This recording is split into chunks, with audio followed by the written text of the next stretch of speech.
Welcome to the Tech Egg. Don't get scrambled. Enjoy the video. You start by powering the Chromecast and plugging it into an available HDMI port on the TV. Once done, connect the USB power to a reliable 5V/1A source. This prevents intermittent drops. Make sure your phone is on the same Wi-Fi network you intend to use and that you have the SSID and password handy. Open the Google Home app and sign in so the app can detect the device. This begins device pairing and ensures the app can configure your Chromecast settings immediately. Now follow Google Home prompts, add, set up device, new device. You'll see a discovery step while the app searches.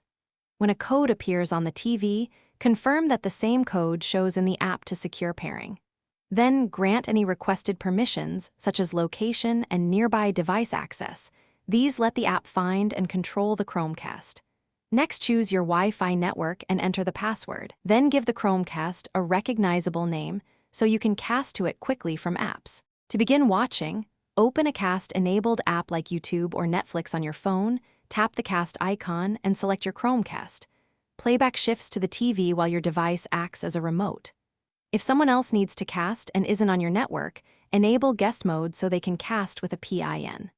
Finally, if streams stutter or disconnect, reboot both the Chromecast and router. Make sure the Chromecast is near the router, and check for crowded Wi-Fi channels as a key troubleshooting step.